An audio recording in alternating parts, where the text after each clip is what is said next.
நம்ம ஏற்கனவே போன வீடியோவில் நம்மளோட சூரிய குடும்பத்துக்கு வெளியே நம்மளோட பிரபஞ்சம் யூனிவர்ஸில் மொத்தமாக எத்தனை டைப் ஆஃப் பிளானட்ஸை நம்ம சயின்டிஸ்ட்டுங்க வந்து வகைப்படுத்திட்டாங்கன்னு சொல்லிட்டு டைப்ஸ் ஆஃப் பிளானட்ஸ் அப்படிங்கிற அந்த சீரிஸோட ஃபர்ஸ்ட் எபிசோடில் மொத்தமாக 11 பிளானட்ஸ் இருக்குது அப்படின்னும் அதில் 7 பிளானட்ஸை பற்றி இந்த வீடியோவில் பார்க்க போகிறோம் அப்படின்னு சொல்லிட்டு நம்ம அந்த வீடியோவில் பார்த்தோம். அதை தொடர்ந்து மிச்சம் இருக்கக்கூடிய பிளானட்ஸ்கள் என்ன அப்படிங்கிறத இந்த 2வது எபிசோடில் நம்ம தெரிஞ்சுக்க போகிறோம். சேனலுக்கு தான் முதல்ல வந்தீங்கன்னா சேனல் சப்ஸ்கிரைப் பண்ணி பெல் அடிச்சிருக்கேன். இந்த வீடியோ கொஞ்சம் கூட ஸ்கிப் பண்ணாமல் ஃபுல்லாக பாருங்கள். வீடியோ பார்த்து முடிச்ச அப்புறம் வீடியோக்கு ஒரு லைக் கொடுக்க மறந்துடாதீங்க. வெல்கம் பேக் ஆனது நியூ வீடியோ. நான் உங்கள் சேகர்.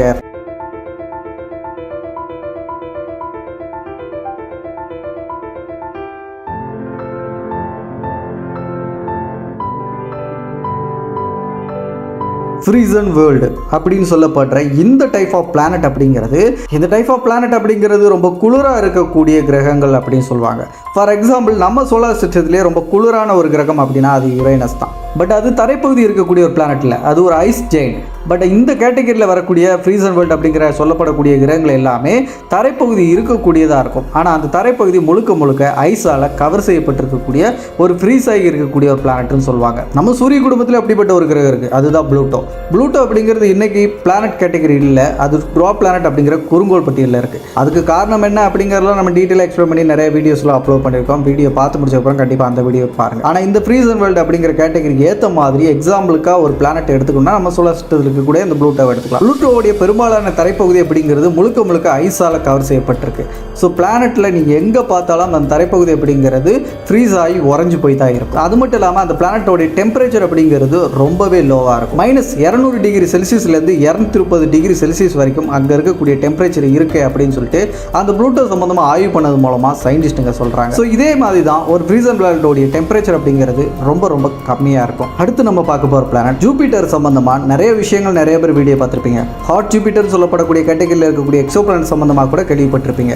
ஆனால் சூப்பர் ஜூபிட்டர் அப்படிங்கிற ஒரு கேட்டகரியில் இருக்கக்கூடிய பிளானட்டை பற்றி கேள்விப்பட்டிருக்கீங்களா? இந்த டைப் ஆஃப் பிளானட்ஸ் அப்படின்னு சொல்லிட்டு இதை அழைக்கிறதுக்கு முக்கிய காரணம் அப்படிங்கிறது அதோடைய சைஸ் தான். நம்ம ஜூபிட்டரை விட 10 to 12 மடங்கு சைஸில் மிக பெருசாக இருக்கக்கூடிய வாயு கிரகங்களை கேஸ் பிளானட்ஸ்களை சூப்பர் ஜூபிட்டர் அப்படின்னு சொல்லிட்டு தான் சயின்டிஸ்ட்டுங்க வகைப்படுத்துவாங்க.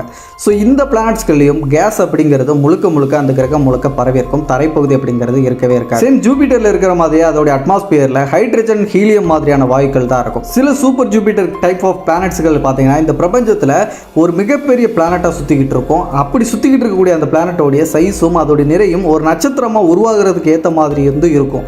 ஆனால் சில காரணங்களால அது நட்சத்திரமாக முழுசாக உருவாகாமல் ஃபெயில்டு ஸ்டாராக, அதாவது ப்ரௌன் ட்ராப் கேட்டகரியில் இருக்கக்கூடிய பிளானட்ஸ்கள் மாதிரி இந்த பிரபஞ்சத்தில் நட்சத்திரமாகவும் மாறாமல் ஒரு பிளானட்டாகவும் மாற முடியாமல் அது சுற்றிக்கிட்டு இருக்கு அப்படின்னு சில சயின்டிஸ்ட்டுங்க சொல்கிறாங்க.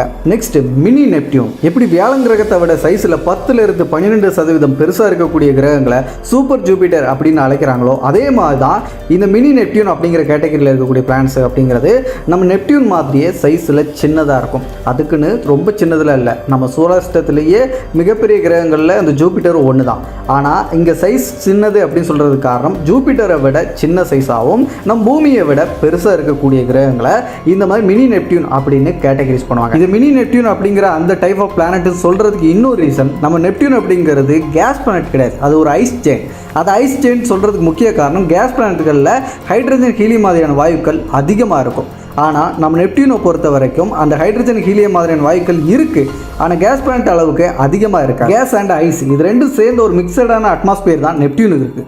ஸோ அதே மாதிரியான அட்மாஸ்பியர் காம்போசிஷன் இந்த மினி நெப்டியூன் கேட்டகரியில் இருக்கக்கூடிய டைப் ஆஃப் பிளானட்ஸ்கள்லையும் இருக்கும். அதனால தான் இது மினி நெப்டியூன் அப்படின்னு அந்த வகையில் இந்த கிரகங்களை அழைக்கிறதுக்கு ஒரு முக்கிய ரீசன்களில் இதுவும் ஒன்றா இருக்குது. மினி நெப்டியூன் கேட்டகரியில் இருக்கக்கூடிய பிளானட்ஸோடைய அந்த டெம்பரேச்சர் அப்படிங்கிறது நம்ம நெப்டியூனோட ஒத்து போகுமா அப்படின்னு கேட்டால் இல்லவே. ஏன்னா நம்ம நெப்டியூன் அப்படிங்கிறது நம்ம சூரியனிலிருந்து ரொம்ப தொலைவில் இருக்கு. ஆனால் மினி நெப்டியூன் கேட்டகரியில் இருக்கக்கூடிய சில பிளானட்ஸ்கள் இந்த பிரபஞ்சத்தில் அதோடைய நட்சத்திரத்துக்கு ரொம்ப க்ளோஸாக இருக்கக்கூடிய பிளானட்ஸ்களும் இருக்கு. இந்த ரீசனால அதோடைய அட்மாஸ்பியர் அப்படிங்கிறது நிலைத்த தன்மையோட இருக்கா இல்லையா அப்படிங்கிறத பொறுத்து மினி நெப்டியூனாக இருக்கக்கூடிய பிளானட்ஸ் சில சமயங்களில் சூப்பர் கேட்டகரியில் இருக்கக்கூடிய பிளானட்ஸாக கூட மாறும் அப்படின்னு சொல்லிட்டு சயின்டிஸ்டுங்க சொல்றாங்க. ஸோ சிம்பிளா மினி நெப்டியூன் அப்படிங்கிற அந்த டைப் ஆஃப் பிளானட்ஸ்கள் சூடாகவும் இருக்கும், அதே நேரத்தில் சில சமயங்களில் அது சூப்பர் கேட்டகரியில் இருக்கக்கூடிய பிளானட்ஸ்களாகவும் மாறும் தன்மை கூடியதாகவும் இருக்கக்கூடிய வாய்ப்புகள் அதிகமாக இருக்கு. அடுத்தது சூப்பர் எர்த் பிளானட். இது நம்ம ஆல்ரெடி நிறைய பேர் ஆர்வத்தோட கேள்விப்படக்கூடிய டைப் ஆஃப் பிளானட் தான். அதாவது பூமி மாதிரியே தன்மையுடைய கிரகம் அப்படிங்கிறத தான் சூப்பர் எர்த் கேட்டகரியில் இருக்கக்கூடிய பிளானட் அப்படின்னு சொல்லுவாங்க. இந்த பிளானட்டுக்கு நம்ம பூமியில் இருக்கிற மாதிரியான தரைப்பகுதி அப்படிங்கிறது சாலிடா இருக்கும். ஸோ சாலிடான ஒரு சர்ஃபேஸ்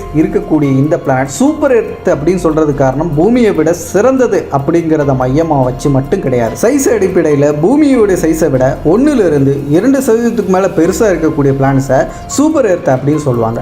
அதை தாண்டி அந்த பிளானட் ஒரு வகையில் நம்ம பூமி எப்படி ஹேபிடபிள் ஜோனில் இருந்துக்கிட்டு நம்ம சூரியனை சுற்றி வந்துட்டு இருக்கோம், அதே மாதிரி ஹேபிடபிள் ஜோனில் சுற்றக்கூடிய ராக்கி பிளானட்டாக இருந்துச்சுன்னா அதையும் சூப்பர் எர்த் அப்படின்னு சொல்லிட்டு தான் சயின்டிஸ்ட்டுங்க சொல்லுவாங்க. சைஸில் மட்டும் கிடையாது, மாஸ் அப்படிங்கிற எடையில கூட பூமியோட எடையை விட 9 முதல் 10 மடங்கு அதிகமாக எடை கொண்டு இருக்கக்கூடிய பிளானட்ஸ்கள் ராக்கி பிளானட்ஸ்களாக இந்த பிரபஞ்சத்தில் சூப்பர் எர்த் கேட்டகரியில் இருக்கிறத நம்ம கண்டுபிடிச்சிட்டு இருக்கோம். அப்படி கண்டுபிடிக்கப்படக்கூடிய ஒவ்வொரு சூப்பர் எர்த் கேட்டகரியில் இருக்கக்கூடிய பிளானட்ஸையும் தேடி தேடி அதோட இன்ஃபர்மேஷன்களை சேகரித்து நம்ம சேனலில் தொடர்ந்து வீடியோஸ் நிறைய அப்லோட் பண்ணியிருக்கோம். அந்த வீடியோஸ் எல்லாம் கண்டிப்பாக நான் வீடியோக்கு மேலே இருக்கக்கூடிய ஐகார்டில் லிங்காக கொடுக்குறேன், கண்டிப்பாக செக் பண்ணி பாருங்கள். சரி, இந்த சூப்பர் எர்த் கேட்டகரியில் இருக்கக்கூடிய பிளானட்ஸ்கள் நம்ம பூமி மாதிரி என்னதான் தரைப்பகுதியோடு இருந்தாலும் வாழ தகுதியுடைய கிரகங்களை இதுவரைக்கும் நம்ம ஏதாச்சும் ஒன்றை கண்டுபிடிச்சிருக்கோமான்னு கேட்டால் இல்லவே இல்லை. அந்த தேடல் இப்போ வரைக்கும் தொடர்ந்து பயணிச்சுக்கிட்டு தான் இருக்குது. ஏன்னா அதுக்கு நிறைய விஷயங்கள் இன்றைக்கும் நம்ம ஆராய்ச்சிகள் பண்ணி அந்த தொழில்நுட்ப ரீதியாகவும் வளர்ச்சி அடைஞ்சால் மட்டும்தான் கண்டிப்பாக நம்ம அங்கே வாழ முடியுமா முடியாதா அப்படிங்கிறத 100% உறுதிப்படுத்த முடியும். ஸோ அதுக்கு காலம்தான் பதில் சொல்லணும், அது வரைக்கும் நம்ம பொறுத்து தான் ஆகணும். கார்பன் பிளானட், அது இப்போ கேட்குறதுக்கு புதுசாக இருக்குது. கார்பன் பிளானட்ஸ்னால் என்ன அப்படின்னு கேட்குறீங்களா? இப்போ நம்ம பூமி மாதிரியான ஒரு டெரஸ்ட்ரியல் பிளானட்டோடைய முக்கியமான மூலப்பொருளாக இருக்கிறது ஆக்சிஜன், அதுக்கப்புறம் சிலிக்கான் மாதிரியான விஷயங்கள். ஆனால் இங்கே இந்த பிளானட்டோடைய முக்கியமான மூலப்பொருள் கார்பன் தான். ஸோ இந்த கார்பன் மூலப்பொருளாக இருக்கிறனாலே இந்த கிரகத்தோடைய நிறம் அப்படிங்கிறது சில நேரத்தில் சில பகுதிகள் கருப்பாகவே இருக்கும் அப்படின்னு சயின்டிஸ்ட் சொல்கிறாங்க. அண்ட் கார்பன் மூலப்பொருட்கள் அதிகமாக இருக்கிறனால இங்கே வைரம் மாதிரியான விஷயங்கள் சர்வசாதாரணமாக இந்த பிளானட் முழுக்கவே நிறைஞ்சிருக்கும். ஸோ நம்ம பூமியில் ரேராக இருக்கக்கூடிய இந்த வைரங்கள்லாம் இந்த பிளானட்டில் சர்வசாதாரணமாக இருக்கும். 51 கேங்கரி E அப்படிங்கிற ஒரு எக்ஸோ பிளானட் கூட இதே மாதிரி கார்பன் மூலப்பொருள் அதிகமாக இருக்கக்கூடிய ஒரு எக்ஸோ பிளானட்டாக இருக்குது. இது பிளானட்டோடைய கோர் பகுதிக்கு பக்கத்தில் டைமண்ட்ஸ்கள் அதிகமாக நிறைஞ்சி இருக்கலாம் அப்படின்னு சில ஆய்வுகள் மூலமாக தரவுகள் அடிப்படையில் சயின்டிஸ்ட்டுங்க சொல்கிறாங்க. இந்த 51 கேங்கரி E அப்படிங்கிற இந்த பிளானட் கூட நம்ம பூமியில இருந்து 40 ஒளியாண்டுகள் தொலைவில் இருக்கக்கூடிய ஒரு பிளானட்டாக தான் இருக்குது. அந்த பிளானட்டை பற்றி ஒரு வீடியோ வேணும் அப்படின்னு ஆசைப்பட்டீங்கன்னா அந்த வீடியோக்குள்ளே இருக்கக்கூடிய கமெண்ட்டில் 51 கேங்கரி E அப்படின்னு சொல்லிட்டு கமெண்ட் பண்ணுங்க அந்த பிளானட்டோடைய பேரை. எத்தனை பேர் ஆர்வமாக இருக்கீங்கன்னு தெரிஞ்சு கூடிய சீக்கிரத்தில் அந்த வீடியோ நம்ம மேக் பண்ணலாம். ஓவராலாக இந்த பிளானட்ஸ்களுடைய வகைகளை நான் எக்ஸ்பிளைன் பண்ண உங்களுக்கு ஒரு விஷயம் நல்லா புரிஞ்சிருக்கும். நம்ம சோலார் சிஸ்டத்தில் இருக்கக்கூடிய பிளானட்ஸ்களை எல்லாத்தையுமே டூப்ளிகேட் பண்ண மாதிரியே எல்லா பிளானட்ஸ்க்கும் பேர் வைக்கிறாங்களே அப்படிங்கிற மாதிரியான ஒரு சந்தேகம் வந்திருக்கும். நீங்கள் நினைச்சிங்கன்னா அது சரியான விஷயம்தான். ஏன்னா இந்த பிரபஞ்சத்தில் பலவிதமான கிரகங்கள் இருக்குது, நம்ம கண்டுபிடிக்காமையே நம்ம பார்க்காமையே நிறைய கிரகங்கள் இருக்குது. அப்படிப்பட்ட கிரகங்கள் எல்லாத்தையும் தனித்தனியாக வகைப்படுத்துறதை விட ஒவ்வொரு கிரகங்களுடைய தனித்துவமான சில விஷயங்களை நம்ம சோலார் சிஸ்டத்தில் இருக்கக்கூடிய கிரகங்களோடு ஒப்பிட்டு பார்த்தா அது ஒத்து போச்சுன்னா அதை வச்சு அடிப்படையாக எக்ஸாம்பிளாக வச்சு அந்த பிளானட்டை வகைப்படுத்திடலாம் அப்படிங்கிற அடிப்படையில் தான் சயின்டிஸ்ட்டுங்க பெரும்பாலும் இந்த மாதிரி கிரகங்கள் எல்லாத்துக்குமே நம்ம சோலார் சிஸ்டத்தில் இருக்கக்கூடிய கிரகங்களுடைய பேர்கள் மாதிரி இருக்கக்கூடிய பேர்களை வைக்கிறது. மினி நெப்டியூனாக இருக்கட்டும், சூப்பர் ஜூபிட்டர், சூப்பர் எர்த் அப்படிங்கிற பேரெல்லாம் வைக்கிறதுக்கு காரணம். ஸோ நம்ம சோலார் சிஸ்டத்தில் இருக்கக்கூடிய ஏதாச்சும் ஒரு கிரகத்தோட தன்மையோடு ஏதாச்சும் ஒரு எக்ஸோ பிளானட் ஒத்து போச்சுன்னா அந்த பிளானட்டுக்கு நம்ம சோலார் சிஸ்டம் கேட்டகரியில் இருக்கக்கூடிய பிளானட்டோடைய வகையை மையமாக வச்சுருவாங்க. ஃபார் எக்ஸாம்பிள் கேஸ் பிளானட் ஆச்சுன்னா அதுவும் கேஸ் பிளானட் அப்படிங்கிற கேட்டகரியில் ஜூபிட்டரோடு சேர்த்துருவாங்க. ஸோ இந்த மாதிரி தான் வகைகள் அப்படிங்கிறது பிளானட்ஸ்களை பிரிக்கிறதுக்கு முக்கியமாக சயின்டிஸ்ட்டை பயன்படுத்தக்கூடிய ஒரு உதாரணமாக எடுத்து நம்ம சோலார் சிஸ்டத்திலே பயன்படுத்திக்கிட்டு இருக்காங்க. இந்த வீடியோ மூலமாக விண்வெளியில் எத்தனை வகையான பிளானட்ஸ்கள் இருக்குது அப்படின்னு சொல்லி இந்த டைப் ஆஃப் பிளானட் சீரிஸ் மூலமாக நீங்கள் கண்டிப்பாக தெரிஞ்சிருப்பீங்க அப்படின்னு நம்புறேன். இந்த வீடியோ யூஸ்ஃபுல்லாக இருந்திருக்கும். ஸோ வீடியோ பிடிச்சிருந்துச்சு அப்படின்னா இன்னும் கூட இந்த வீடியோக்கு லைக் கொடுக்குன்னா ஜஸ்ட் லைக் கொடுத்துருங்க.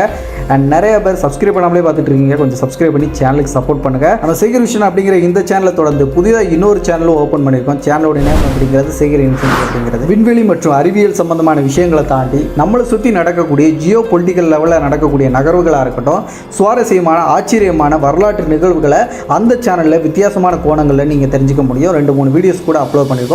ஸோ சேனலோட லிங்க் கீழே டிஸ்கிரிப்ஷனில் கொடுத்துருக்கேன். ஒரு வாட்டி சேனலை விசிட் பண்ணி பாருங்கள். வீடியோஸும் பார்த்து பிடிச்சிருச்சு அப்படின்னா அந்த சேனலே சப்ஸ்கிரைப் பண்ணி சப்போர்ட் பண்ணுங்கள். ஸோ உங்களோட ஆதரவு எங்களுக்கு ரொம்ப முக்கியம். ஒரு புதிய படி எடுத்து வச்சுருக்கோம். ஸோ சப்போர்ட் பண்ணுவீங்க அப்படின்னு நம்புறேன். மறக்காமல் பண்ணிடுங்க. அடுத்த ஒரு நல்ல தகவலோட நான் உங்களை சந்திக்கும் முறை நான் உங்களுக்கு சேகர். Bye bye.